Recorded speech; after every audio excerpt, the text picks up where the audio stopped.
आज बजट है और सरकार बड़े बड़े दावे जरूर करेगी, दम भरेगी, लेकिन विशुद्ध रूप से ये बजट जो है दिखाता है कि सरकार ने जमीनी हकीकत से मुंह मोड़ने की कोशिश करी है। पूरे बजट में कोई जिक्र नहीं है बेरोजगारी का, महंगाई का, गरीबी का और कुछ ही लोगों के हाथ में सारे संसाधन होने का। यह अलग बात है कि इस बजट ने सरकार का असली चाल चरित्र और चेहरा सामने लाके रख दिया है। जब बजट प्रस्तुत होता है अगले साल के लिए, तो इस वित्तीय वर्ष का जो असल में खर्च हुआ है, अनुमानित एक होता है और जो असल में खर्च हुआ है उसके बारे में भी असलियत बयां करता है। मोदी सरकार ने कृषि पर, प्रधानमंत्री किसान सम्मान निधि पर, शिक्षा पर, स्वास्थ्य पर, आदिवासियों पर, दलितों पर, मनरेगा पर लगातार पैसे में कटौती करी है। कृषि के लिए कहा था 83,000 करोड़ से ज्यादा खर्चा करेंगे, खर्चा किया मात्र 76,000 करोड़।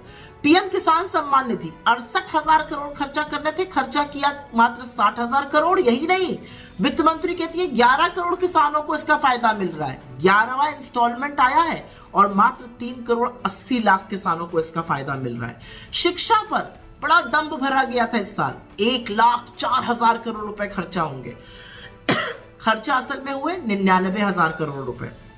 स्वास्थ्य पर 86,606 रुपए करोड़ रुपए खर्चा करने थे, खर्चा किए मात्र 77,351 करोड़।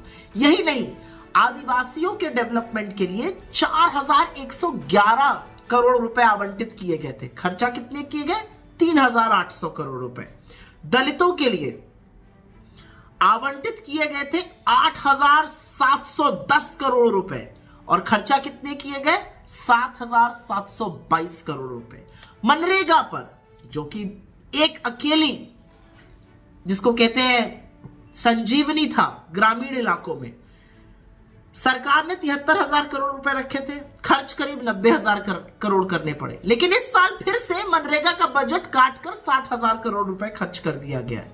तो इस सरकार की क्या प्राथमिकता है, यह सिर्फ सरकार ही समझा सकती है। लेकिन शिक्षा पर, स्वास्थ्य पर, ऐसी चीजों पर खर्चा कैसे नहीं किया जा सकता है। एक बहुत बड़ी बात बताई जा रही है कि टैक्स में बड़ी उपलब्धि हुई, मिडिल क्लास को बड़ा टैक्स मिलेगा। मिडिल क्लास को जो टैक्स देने की बात है वो 35,000 करोड़ का नुकसान होगा सरकार को, लेकिन सरकार जो नए लोग टैक्स में आएंगे उससे 30,000 करोड़ रुपए कमा लेगी। तो इस हाथ से देगी और इस हाथ से लेगी। वस्तुतः टैक्स का फायदा जो बहुत खरबपति लोग हैं उन्हीं को होगा, सुपर रिच को, क्योंकि वो स्लैब काफी कम किया गया है। भारत जोड़ो यात्रा का असर तो दिखा इस बजट में। वित्त मंत्री ने बोलना ही शुरू किया कि सबको ग्रोथ का अंश मिलना चाहिए। ये वो कह रही हैं जिनकी आंख और कान के नीचे 1% आबादी 40% संसाधन और वेल्थ पर बैठी हुई है। फिर कहा गया 80 करोड़ लोगों को 1 साल और मिलेगा मुफ्त का अनाज। आप देश को इस कगार पर ले आए कि 80 करोड़ लोगों को देना पड़ रहा है मुफ्त का अनाज। वित्त मंत्री ने कहा 2014 से लोगों की बड़ी अच्छी स्थिति हो गई है। भाई कैसे हुई है? ग्रोथ कम हो गई है, इन्फ्लेशन बढ़ गया है, गरीबी बढ़ गई है, लोग सुसाइड कर रहे हैं। सुसाइड करने वालों में किसान है, 30 किसान रोज सुसाइड करते हैं। डेली वेज लेबर मतलब दिहाड़ी पर मजदूर सुसाइड कर रहा है। ये कहनी बहुत अच्छा हो गया, तो बिल्कुल आंख पर पट्टी बांध ली गई है। फिर इन्होंने कहा पीएम आवास योजना पर 48,000 करोड़ रुपए दिया गया था, वो बढ़ाकर 77,000 करोड़ कर दिया गया। इस साल वो और बढ़ा के करीब 80,000 करोड़ कर दिया गया। मैं आपसे सवाल पूछना चाहती हूं, 42 लाख कम घर बने हैं, टारगेट से 42 लाख कम घर पीछे है, तो पैसा ज्यादा क्यों दिया जा रहा है? क्या इसलिए दिया जा रहा है क्योंकि खर्चा ज्यादा हो रहा है?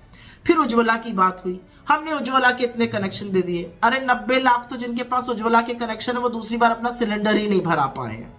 एक ही सिलेंडर भरा पाए थे, फिर दाम ऐसे बढ़ाए कि वो इस लायक नहीं रहे। छोटे, लघु और मध्यम उद्योग की बात करते वक्त तो इन लोगों को शर्म आ जानी चाहिए।